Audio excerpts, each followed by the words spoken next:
서울 변두리의 작은 원룸에서 민수는 또 하루를 혼자 보내고 있었습니다. 35살이 된 그는 회사에서 돌아와 편의점 도시락을 데워 먹으며 텔레비전 뉴스를 시청하고 있었죠. 화면 속에서는 저출산 문제와 혼인 건수 감소에 대한 이야기가 나오고 있었습니다. 민수는 쓴웃음을 지으며 리모컨을 눌러 채널을 돌렸어요. 이런 뉴스만 나오네. 혼잣말을 중얼거리던 민수의 눈에 한 광고가 들어왔습니다. 국제결혼정보업체의 광고였죠. 화면에는 행복해 보이는 한국 남성과 동남아시아 여성의 모습이 나오고 있었어요. 진실한 사랑을 찾아드립니다 라는 문구가 화면 한구석에 떠올랐습니다. 민수는 지난 몇 년간 소개팅과 만남의 자리에서 번번이 실패를 겪었습니다. 평범한 외모에 특별할 것 없는 직장, 그리고 내성적인 성격 때문인지 여성들과의 만남은 항상 어색하게 끝나곤 했어요. 30을 넘기면서부터는 아예 포기하다시피 했죠. 하지만 이날 밤은 달랐습니다. 민수는 핸드폰을 들고 광고에 나온 번호를 저장했어요. 며칠 동안 망설이다가 결국 전화를 걸었습니다. 상담사는 친절하게 필리핀 여성들을 소개해주겠다고 했죠. 일주일 후 민수는 서울 강남의 한 카페에서 안젤라라는 여성의 프로필을 받아들고 있었습니다. 사진 속 안젤라는 28살로 긴 검은 머리와 환한 미소가 인상적이었어요. 상담사는 그녀가 대학을 나왔고 영어와 한국어를 조금 할 줄 안다고 설명했습니다. 가족들을 위해 한국에서 새로운 삶을 시작하고 싶어 해요. 정말 순수하고 착한 분이십니다. 상담사의 말에 민수의 마음이 움직였어요. 한 달 후, 민수는 인천공항에서 안젤라를 기다리고 있었습니다. 손에는 그녀의 이름이 적힌 팻말을 들고 있었죠. 도착장 문이 열리고 사람들이 쏟아져 나왔습니다. 그때 민수는 사진에서 봤던 그 미소를 발견했어요. 안젤라는 작은 가방 하나만 들고 민수를 향해 걸어왔습니다. 민수, 어눌한 한국어로 그녀가 물었어요. 민수는 고개를 끄덕였습니다. 네, 안젤라 씨죠? 안녕하세요. 안젤라는 수줍게 웃으며 고개를 숙였습니다. 안녕하세요. 만나서 반가워요. 그녀의 한국어는 서툴렀지만 그 진심 어린 미소는 민수의 마음을 단번에 사로잡았어요. 공항에서 집까지 가는 길, 두 사람은 서로를 알아가려 노력했습니다. 언어의 장벽 때문에 대화는 쉽지 않았지만 안젤라는 계속해서 미소를 잃지 않았어요. 민수는 그녀의 그런 모습에서 순수함을 느꼈습니다.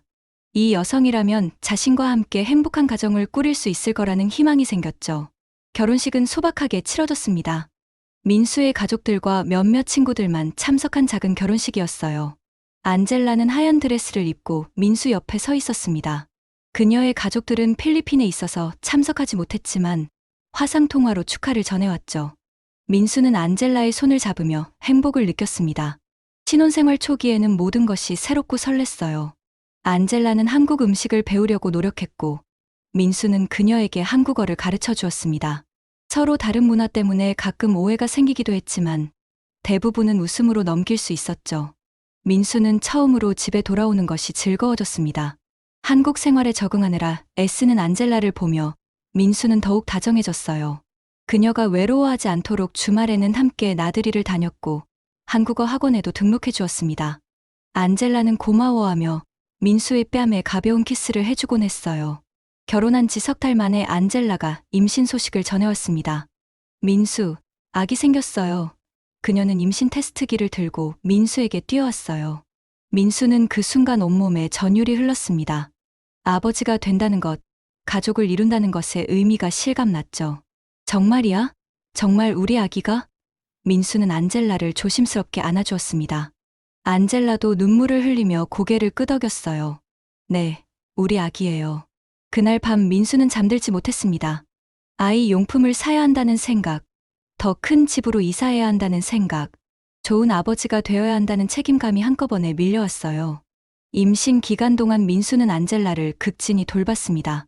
입덧이 심할 때는 새벽에도 그녀가 먹고 싶어하는 음식을 사러 나갔고 산부인과 검진도 빠짐없이 함께 다녔어요. 안젤라는 그런 민수에게 고마워하며 배를 쓰다듬곤 했습니다. 이 아기는 정말 사랑받고 태어날 거예요. 안젤라가 말했을 때 민수는 그녀의 손을 잡았습니다. 당연하죠. 우리가 이렇게 기다리고 있는데요. 민수는 태어날 아이에 대한 꿈을 키워갔어요. 주말에는 함께 아이 방을 꾸미고 유모차와 요람을 고르러 다녔습니다. 10달을 기다린 끝에 드디어 아이가 태어났습니다. 작고 빨간 아기를 품에 안았을 때 민수는 세상에서 가장 행복한 사람이 된 기분이었어요. 우리 아기야, 아빠가 정말 많이 사랑한다. 민수의 눈에서 눈물이 흘렀습니다. 안젤라도 지친 얼굴이었지만 만족스러운 미소를 짓고 있었죠. 그때만 해도 민수는 자신의 가정이 완성되었다고 생각했습니다. 아이가 태어난 후 첫 몇 달은 정말 행복했습니다. 민수는 회사에서 돌아오면 곧바로 아이를 안아주었고 밤에 울 때마다 일어나서 기저귀를 갈아주었어요. 안젤라도 아이를 사랑스럽게 돌봤습니다. 가족 사진을 찍을 때마다 민수는 흐뭇한 미소를 지었죠. 하지만 시간이 지나면서 민수는 안젤라의 변화를 감지하기 시작했습니다. 그녀는 점점 핸드폰을 자주 보게 되었고 누군가와 긴 통화를 하는 일이 많아졌어요. 처음에는 고향 가족과 연락하는 것이라고 생각했습니다. 하지만 통화할 때마다 안젤라는 방 안으로 들어가서 문을 닫곤 했죠. 누구랑 통화하는 거야? 민수가 물으면 안젤라는 엄마요, 혹은 친구들이요 라고 대답했습니다. 민수는 더 이상 묻지 않았어요. 그녀도 고향이 그리울 테고 친구들과 연락하고 싶을 거라고 생각했거든요. 하지만 안젤라의 표정은 갈수록 어두워졌습니다. 어느 날 안젤라가 민수에게 돈이 필요하다고 말했습니다. 민수, 미안해요. 엄마가 아파서 병원비가 필요해요. 그녀는 걱정스러운 표정으로 말했어요. 민수는 망설이지 않고 통장에서 100만 원을 뽑아서 안젤라에게 주었습니다. 괜찮아. 가족인데 당연한 거지. 안젤라는 고마워하며 민수에게 고개를 숙였죠. 그런데 한 달 후 또다시 돈을 요구했습니다. 이번에는 동생의 학비라고 했어요. 민수는 조금 부담스러웠지만 다시 돈을 주었습니다. 그 후로도 안젤라는 계속해서 돈이 필요하다고 했어요. 때로는 집수리비, 때로는 아버지의 사업자금이라고 했습니다. 민수의 통장은 점점 바닥이 나기 시작했죠. 안젤라, 너무 자주 돈이 필요하다고 하는 것 같은데. 민수가 조심스럽게 말했을 때 안젤라는 화를 냈습니다.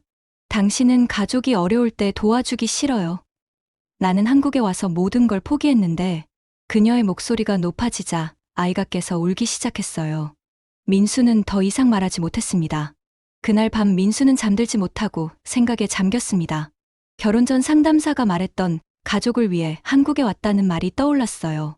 그때는 그녀의 효심이라고 생각했는데 이제는 다르게 느껴졌습니다. 혹시 자신은 돈을 벌어다 주는 수단일 뿐인 건 아닐까 하는 의심이 들기 시작했죠. 며칠 후 안젤라가 아이를 어린이집에 맡기고 나가겠다고 말했습니다. 답답해요. 친구들 만나고 싶어요. 민수는 그녀의 마음을 이해하려고 노력했어요. 육아로 지쳤을 테고 사회생활이 그리울 수도 있다고 생각했습니다. 그래, 가끔은 나가서 친구들도 만나고 해. 민수는 허락했습니다. 하지만 그날 이후 안젤라의 외출이 점점 잦아졌고 집에 돌아오는 시간도 늦어지기 시작했어요. 어느 목요일 오후, 민수는 회사에서 안젤라에게 전화를 걸었습니다. 아이가 열이 난다는 어린이집 연락을 받았기 때문이에요. 하지만 안젤라의 전화는 계속 꺼져 있었습니다. 민수는 급히 조퇴를 하고 어린이집으로 달려갔어요.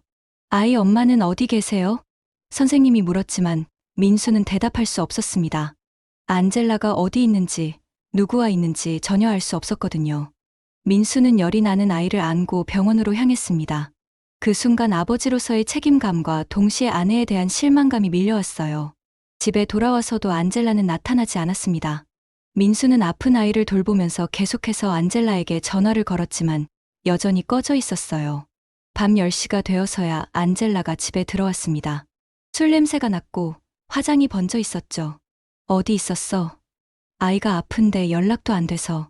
민수가 걱정스럽게 물었지만 안젤라는 피곤하다며 바로 침실로 들어가 버렸습니다. 민수는 홀로 거실에 남아 잠든 아이를 바라보았어요.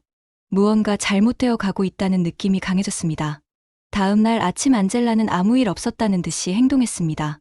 미안해요. 친구들이랑 있다가 핸드폰 배터리가 나갔어요. 그녀의 변명은 어색했지만 민수는 믿으려고 노력했어요. 하지만 며칠 후 또다시 같은 일이 반복되었습니다. 안젤라는 아침에 나가서 밤늦게 들어오기를 반복했죠. 참다 못한 민수는 안젤라의 핸드폰을 확인해보고 싶은 충동을 느꼈습니다. 하지만 부부간의 신뢰를 깨뜨리는 일이라고 생각하며 참았어요. 그런데 어느 날 안젤라가 샤워하는 동안 핸드폰에서 메시지 알림이 계속 울렸습니다.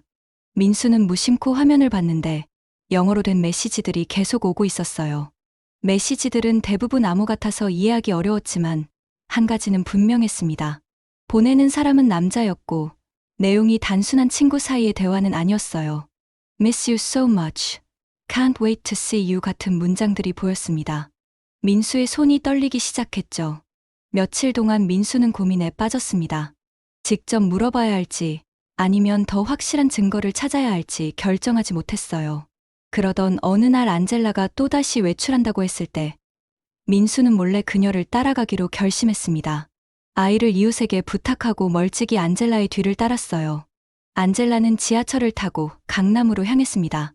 민수도 조심스럽게 뒤따라갔어요.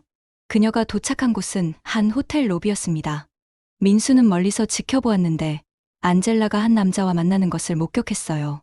그 남자는 분명 동남아시아계였고 안젤라와 반갑게 포옹했습니다.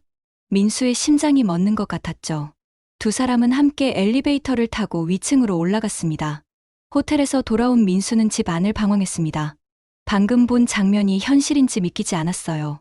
아이는 이웃집에서 돌아와 혼자 놀고 있었고 민수는 그 모습을 보며 더욱 복잡한 심경이 되었습니다. 이 순수한 아이는 아무것도 모른 채 아빠를 향해 웃고 있었거든요. 밤늦게 안젤라가 집에 돌아왔을 때 민수는 거실에서 그녀를 기다리고 있었습니다. 어디 갔다 와? 민수의 목소리는 평소와 달랐어요. 안젤라는 잠시 당황하는 표정을 보였지만 곧 자연스럽게 대답했습니다. 친구들이랑 쇼핑했어요. 백화점에서 시간 보냈어요. 백화점에서 민수가 재차 물었습니다. 안젤라는 고개를 끄덕였어요. 네, 왜요? 뭔가 문제 있어요? 그녀의 태도는 태연했지만 민수의 눈에는 거짓말하는 것처럼 보였습니다. 아니야, 그냥 물어본 거야. 민수는 더 이상 추궁하지 않았어요. 며칠 후 민수는 용기를 내어 안젤라에게 직접 물어보기로 했습니다. 안젤라, 요즘 자주 나가는 것 같은데 누구랑 만나는 거야? 안젤라는 잠시 멈칫했다가 대답했어요. 그냥 필리핀 친구들이에요. 같은 나라 사람들이랑 있으면 마음이 편해요. 남자 친구들도 만나? 민수의 질문에 안젤라의 표정이 굳어졌습니다. 왜 그런 질문해요? 나 의심해요? 그녀의 목소리가 날카로워졌어요. 아니야, 그냥 궁금해서. 민수는 뒤로 물러섰습니다. 하지만 안젤라의 반응이 오히려 의심을 확신으로 바꿔놓았죠. 그날 밤 안젤라가 잠든 후 민수는 그녀의 핸드폰을 조심스럽게 확인해 보았습니다. 메시지들은 대부분 삭제되어 있었지만 통화 기록에는 같은 번호로 자주 전화한 흔적이 남아 있었어요. 민수는 그 번호를 메모해 두었습니다. 다음 날 민수는 그 번호로 전화를 걸어보았어요. 남자의 목소리가 들렸습니다. Hello, 영어였습니다. 민수는 순간 당황해서 전화를 끊었어요. 하지만 확신이 들었습니다. 안젤라가 만나는 사람은 분명 그 남자였고 단순한 친구 사이가 아니었죠. 그날 저녁 민수는 안젤라와 마주 앉았습니다. 안젤라, 우리 좀 진지하게 이야기해보자. 민수의 진중한 표정을 본 안젤라가 불안한 눈빛을 보였어요. 뭐에 대해서요? 너 다른 남자 만나고 있지? 민수의 직접적인 질문에 안젤라는 깜짝 놀랐습니다. 무슨 말이에요? 왜 갑자기? 안젤라가 부인하려 했지만 민수는 계속 말했어요. 호텔에서 봤어. 너랑 그 남자가 함께 있는 거. 안젤라의 얼굴이 창백해졌습니다. 더 이상 숨길 수 없다는 걸 깨달은 것 같았어요. 잠시 침묵이 흘렀고 안젤라가 입을 열었습니다. 미겔이에요. 그녀의 목소리는 떨리고 있었습니다. 그가 누구야? 민수가 물었어요.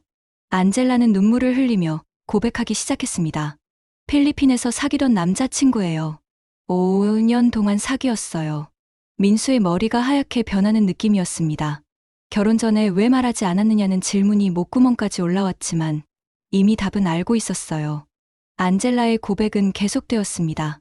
한국으로 올 때도 미겔이랑 헤어지지 않았어요. 돈을 벌어서 다시 돌아가려고 했어요. 그녀의 말 한마디 한마디가 민수의 가슴을 찔렀습니다. 지난 1년 동안의 모든 순간들이 거짓말이었다는 뜻이었거든요. 그럼 나는 뭐야? 아이는 뭐고? 민수의 목소리가 떨렸습니다. 안젤라는 고개를 숙인 채 대답했어요. 미안해요. 처음엔 돈 때문이었지만 아이가 생기고 나서는 혼란스러웠어요. 그녀의 눈물이 떨어졌지만 민수는 전혀 동정하지 않았습니다. 그래서 내가 번 돈으로 그 남자를 만나러 다닌 거야? 민수의 질문에 안젤라는 더욱 고개를 숙였어요. 미겔이 한국에 왔어요. 관광 비자로. 만날 수밖에 없었어요. 민수는 이해할 수 없었습니다. 어떻게 이런 일이 가능한지, 자신이 이렇게 철저하게 이용당할 수 있는지 믿기지 않았어요. 너희 둘이 계획한 거야? 민수가 물었습니다. 안젤라는 부인했지만 설득력이 없었어요. 아니에요. 미겔은 나중에 알았어요. 하지만 그녀가 말을 잇지 못하자 민수는 깨달았습니다. 미겔이 한국에 온 것도 안젤라와 계속 만나는 것도 모두 계획된 일이었다는 거요. 그날 밤 민수는 잠들 수 없었습니다. 침실에서 안젤라의 흐느끼는 소리가 들렸지만 위로해줄 마음이 생기지 않았어요. 대신 옆방에서 자는 아이를 바라보았습니다. 이 순수한 생명체만이 이 모든 상황에서 유일하게 진짜였어요. 민수는 아이의 손을 잡으며 다짐했습니다. 너만큼은 내가 지켜줄게. 다음 날 아침 안젤라가 민수에게 다가왔습니다. 민수, 미안해요. 정말 미안해요. 하지만 민수는 냉정하게 말했어요. 미안하다고 해서 달라지는 건 없어. 이제 어떻게 할 건데? 안젤라는 망설이다가 입을 열었습니다. 미겔이랑 필리핀으로 돌아가고 싶어요. 민수는 그 말을 예상하고 있었지만 실제로 들으니 충격이었습니다. 아이는, 그의 질문에 안젤라는 대답하지 못했어요. 아이도 데려가려고요. 그 순간 민수의 이성이 끊어졌습니다. 안 돼. 내 아이야. 민수의 목소리가 커졌고 안젤라는 놀라서 뒤로 물러섰어요. 아이는 내가 키울 거야. 너는 가고 싶으면 혼자 가. 민수의 단호한 말에 안젤라는 울음을 터뜨렸습니다. 아이 없이 어떻게 가요? 엄마인데. 엄마? 민수는 비웃었어요. 아이가 아플 때는 어디 있었어? 다른 남자랑 호텔에 있었잖아. 그게 엄마야? 안젤라는 더 이상 변명하지 못했습니다. 민수의 말이 맞았거든요. 지난 몇 달 동안 그녀는 엄마로서의 역할보다는 미겔과의 만남에 더 신경 쓰고 있었어요. 아이는 내가 낳았어요. 내 피를 나눈. 그럼 왜 지금까지 제대로 돌보지 않았어? 왜 아픈데도 연락 안 받았어? 민수의 질문에 안젤라는 고개만 숙였습니다. 그녀도 자신이 잘못했다는 걸 알고 있었어요. 하지만 미겔에 대한 감정을 포기할 수는 없었습니다. 일주일만 시간을 주세요. 생각해 볼게요. 안젤라의 부탁에 민수는 냉정하게 고개를 끄덕였어요. 그 일주일 동안 집 안의 분위기는 얼어붙었습니다. 안젤라는 미겔과 계속 연락하고 있었고 민수는 아이만 돌봤어요. 두 사람은 서로 말을 하지 않았습니다. 아이만이 그 차가운 분위기를 모른 채 웃고 있었죠. 일주일 후 안젤라가 결정을 알려왔습니다. 민수, 미안하지만 필리핀으로 돌아가고 싶어요. 예상했던 대답이었지만 민수는 여전히 충격을 받았어요. 아이는? 아이도. 안 된다고 했잖아. 민수가 소리치자 안젤라도 목소리를 높였습니다. 내 아이기도 해요. 법적으로도 내가 엄마예요. 안젤라의 말에 민수는 할 말이 없었어요.